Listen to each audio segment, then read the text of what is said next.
네, 여러분 안녕하십니까. 네트워크 매거진입니다. 오늘은 서울 소식으로 시작하겠습니다. 이 서울시가 전국 지방자치단체와 상생을 선언했습니다.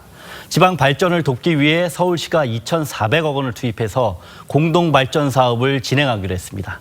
이상배 기자입니다. 서울시장과 전국 29개 기초단체장이 한자리에 모였습니다. 서울시와 지자체는 인력과 정보, 물자 교류를 약속했습니다. 서울과 지방은 지금 새로운 위기를 맞고 있습니다. 지방의 현실은 매우 어둡습니다. 서울시는 지난 22일 지역 상생 종합 계획인 서울 선언문을 발표했습니다. 서울시는 오는 2022년까지 2,408억 원을 들여 36개 지역 상생 사업을 추진합니다. 서울시는 올해부터 지역의 창업 청년을 100명씩 선발해 연간 5천만 원씩 지원합니다. 지역에 있는 소셜벤처나 사회적 기업 등에게는 연간 200명을 채용할 수 있게 인건비를 지원할 예정입니다. 도전해보고 싶어도 그 공간 자체가 너무나 없으니까 그런 사람들이 여기에서 자기 하고 싶은 거 해볼 수 있다는 건 되게 좋게 생각합니다. 서울 시민이 전원 생활을 미리 경험할 수 있는 단기 체험 농장도 2022년까지 전국의 10곳으로 늘리기로 했습니다. 서울시의 행정 시스템도 지자체와 공유합니다. 서울시하고 협력한다면 더 많은 기회와 더 많은 일자리가 만들어지지 않을까 그런 생각하고, 서울시는 또 세종문화회관 예술단의 지방 공연을 늘리고 서울과 지역 청소년의 문화체험 교류도 넓힐 계획입니다. TV조선 이상배입니다. 이 수원에서는 올해로 15회째를 맞은 대한민국 청소년 박람회가 열렸습니다. 특히 이번 박람회는 다양한 전시와 체험 프로그램을 갖춘 역대 최대 규모로 진행돼서 사흘 동안 17만 명이나 찾았습니다. 그 박람회 현장을 김승동 기자가 다녀왔습니다. 노래를 하며 유튜브로 생방송을 하고 직접 만든 로봇으로 축구 게임도 합니다. 수원에서 열린 대한민국 청소년 박람회입니다. 체험 부스만 360여 개에 이릅니다. 가상현실과 인공지능 등 4차 산업혁명 기술 체험 공간이 가장 인기를 끌었습니다. 청소년 진로와 채용 박람회도 열렸습니다. 말로 배우는 것보다 직접 체험해보면 좀 더 제 적성에 맞는지 알 수 있는 것 같아서 좀 더 좋았던 것 같아요. 올해 박람회는 3.1운동 100주년을 기념해 2019 다시 청소년이다를 주제로 열렸습니다. 독립운동가의 삶을 다룬 뮤지컬과 독립운동 역사 퀴즈 대회도 열렸습니다. 근대사 100년의 전환점마다 늘 청소년들이 함께했다는 사실입니다. 체조선수 손현재 씨와 방송인 유병재 씨 등이 멘토로 나서 청소년의 꿈과 미래를 주제로 강연도 했습니다. 청소년이 직접 정책 과제를 발굴해 제안하는 청소년 특별회의도 출범했습니다.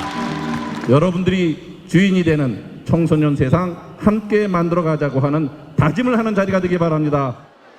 15번째를 맞은 올해 청소년 박람회에는 사흘 동안 17만 명이 찾았습니다. 내년 박람회는 부산에서 열립니다. TV조선 김승돈입니다. 네, 충남과 수도권을 잇는 서해선 복선 전철이 내년이면 완공됩니다. 그런데 최근 정부가 당초 계획보다 전철역 하나를 더 만들겠다는 계획을 세웠습니다. 그런데 이 계획을 놓고 바로 이웃하고 있는 충남 홍성군과 예산군이 서로 갈등을 겪고 있습니다. 어떤 이유인지 김다루 기자가 취재했습니다. 충남 예산군 예당평야입니다. 교각과 상판이 벌판을 따라 길게 늘어섰습니다. 내년에 완공을 앞둔 서해선 복선전철 공사 현장입니다. 서해선 복선전철은 충남 홍성군에서 경기 화성시까지 90km 구간입니다. 홍성군은 철길이 완성되면 영등포역까지 58분이면 갈 수 있을 것으로 기대하고 있습니다. 처음 설계할 때는 서해선 복선전철 구간에는 기차역이 7개였습니다. 국토교통부는 충남 서부권과 내포 신도시의 철도 수요를 고려해 삽교역을 신설하기로 했습니다. 홍성군 주민들은 즉각 반발했습니다. 신설 삽교역은 기존 홍성역과의 거리가 불과 10km에 불과해 굳이 역을 만들 필요가 없다고 주장합니다. 삽교역 신설 반대 서명 운동에는 홍성군민 2만 명이 참여했습니다. 시속 250km 고속 철도로서의 순기능은 상실이 될 것입니다. 지역 간 갈등을 조장하는 결과로 갈 수가 있습니다. 삽교역이 들어서는 예산군 주민들은 교통 인프라 개선과 지역 발전을 위해 기차역이 반드시 필요하다고 강조합니다. 충남 서북부 서산 해미와 연계성이 되고요. 우리 이산과 이쪽 서부 지역에 없었던 이런 철도 문화 사업과 도시화 연계성이 이제는 꼭 필요하다고 생각됩니다. 삽교역 신설 사업은 기획재정부의 타당성 검토만 남기고 있습니다. 기차역 신설에 대한 충남 지역의 찬반 논란이 점점 거세지고 있습니다. TV조선 김다로입니다. 네, 다음 소식입니다. 이 경남 합천에는 일제 강점기 시절의 서울의 모습을 그대로 재현한 영상 테마파크가 있습니다. 이 각종 영화, 드라마 촬영지로 유명해진 이곳이 개장 15년 만에 새 단장을 하게 됩니다. 이성진 기자가 보도합니다. 거리 한복판에 경성역이 자리 잡았습니다. 도로에는 전차도 다닙니다. 100여 년 전 일제 강점기 당시 서울의 모습 그대로입니다. 지난 2004년 문을 연 경남 합천군의 영상 테마파크입니다. 그동안 영화와 드라마 251편을 이곳에서 촬영했습니다.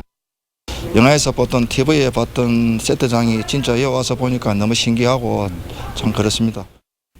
해마다 배우와 스태프 수천 명과 관광객 50만 명이 찾는 합천군의 명물입니다. 영화도 서울에서 있거든 촬영하러 올 때는 합천에 뭔가 잘 돼 있기 때문에 안 오겠습니까, 그제?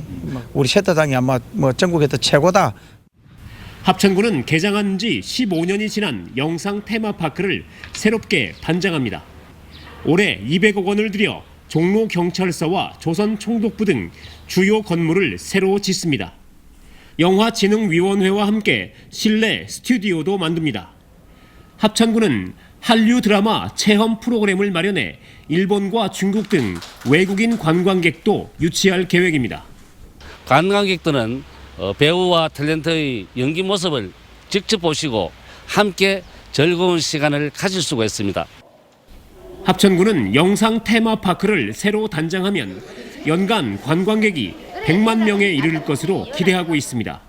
TV조선 이성진입니다. 오늘은 비가 내리지만 요즘 전국적으로 때이른 무더위가 이어지면서 어느덧 여름이 시작됐습니다. 그런데 강원도 대관령에는 이제야 봄이 찾아왔습니다. 그동안 추위를 피해서 축사에서 지내던 한우들이 이제야 대관령 초원에서 풀을 뜯기 시작했습니다. 이승훈 기자입니다.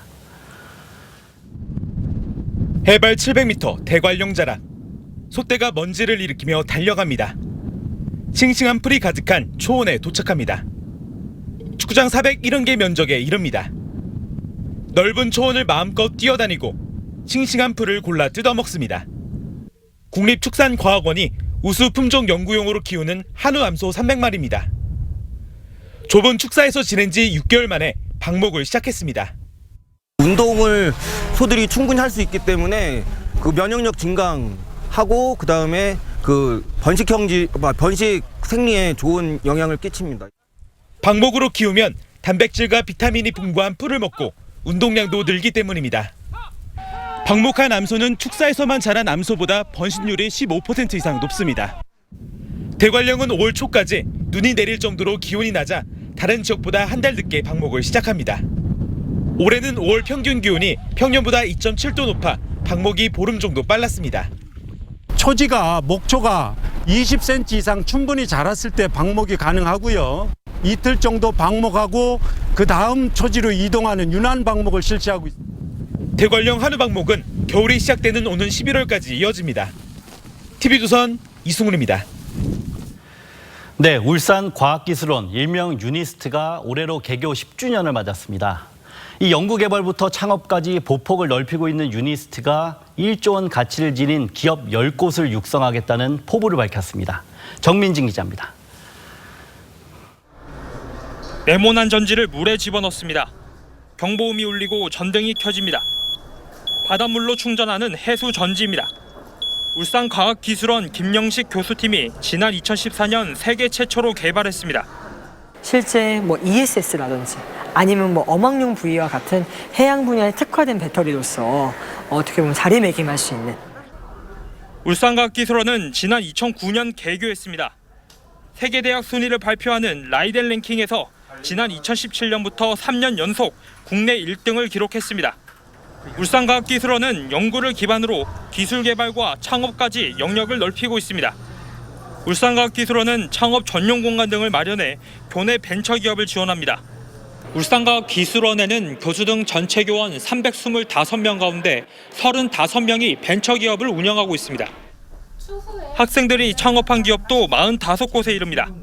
학교에서는 이제 자금뿐만이 아니라 이런 시제품을 만들기 위한 인프라도 잘 갖춰져 있기 때문에 유전자를 기반으로 질병을 조기 진단하는 기술을 개발한 교내 벤처기업은 주식시장에 상장도 하기 전에 이미 투자금 225억 원을 유치했습니다. 실생활에 다가가기 위해서는 이거를 실제로 산업화를 해야 되는 게 관건입니다. 교수님들 또 학생들 창업을 이렇게 적극적으로 지원을 해서 울산과학기술원은 2040년까지 기업 가치가 1조 원이 넘는 기업 10곳을 육성할 계획입니다. TV조선 정민진입니다. 네, 전국의 자치단체장과 지역 현안을 짚어보는 네트워크 초대석입니다. 이 서울 중랑구는 망우리 공원을 비롯해서 많은 녹지가 있고 또 봉제업체가 많기로도 유명합니다. 이를 활용해서 도시농업과 봉제산업 특구를 추진하는 류경기 중랑구청장을 신준명 기자가 만나봤습니다. 네, 중랑구 하면 또 떠오르는 상징이 망우리 공원인데 발전 계획이 있으십니까? 망우리 공원이 그 중랑구의 가장 소중한 자원이에요. 이게 이제 묘지로 알고 있는 분들이 많으실 텐데요. 이게 그 가장 그 편안한 숲으로 지금 바뀌어 있습니다. 거기 산책로도 있고, 그래서 우리 숲과 산책로와 이렇게 묘지가 어우러진 가장 그 훌륭한 우리의 그 자원입니다. 그래서 망우리 공원을 앞으로 이제 더 많은 분들이 오실 때 편안하게 볼 수 있도록 여기에 잠들어 계시는 그 근현대사의 그 유명 인사들 묘역도 잘 관리하고 편안하게 둘러볼 수 있는 숲도 조성하고 이렇게 할 예정입니다. 저희가 안내센터 개념으로 금년에 착공을 해서 곧 그 완공을 할 예정입니다. 예, 웰컴 센터를 저희가 만들면 여기 찾아오시는 분들이 편안하게 휴식도 하고 전시도 보고 그리고 이제 교육도 받을 수 있는 그런 공간으로 만들 예정입니다. 중랑숲과 또 이 봉화산, 그 망우산 등 그 임야와 녹지가 저희가 40%에 이릅니다. 그래서 자연환경이 어디보다 좋은 곳인데요. 이러한 자연환경을 즐길 수 있는 것을 넘어서서 우리가 이제 다른 구에서도 하기 어려운 사업 중에 이 여건을 활용해서 도시 농업을 대대적으로 이제 육성을 하고 있는데요. 우리 이 텃밭을 만들어서 주민분들에게 분양도 하고 그리고 상자 텃밭도 제공하고 직접 그 주말 농장을 가꿀 수도 있게 하고 해서 직접 이렇게 식물을 기르고 농업을 경험함으로써 이 도시민들이 이렇게 우리 주민들이 서로 치유하고 위로하고 이러한 그 도시 농업을 대대적으로 지금 펼쳐나가고 있습니다. 서울의 전체 그 봉제업체 한 11%가 중랑구에 있어요. 단일구는 제일 많은 규모입니다. 그래서 이 봉제 산업이 중랑구 경제의 기반인데요. 이 봉제업체들이 그 생산과 판매와 마케팅을 하는데 도움을 주기 위한 그 봉제지원센터를 저희들이 건립 추진 중에 있죠. 그래서 그 이외에도 봉제산업 지원 특구를 통해서 봉제업을 중랑구의 가장 대표적인 산업으로 육성해 나갈 예정입니다.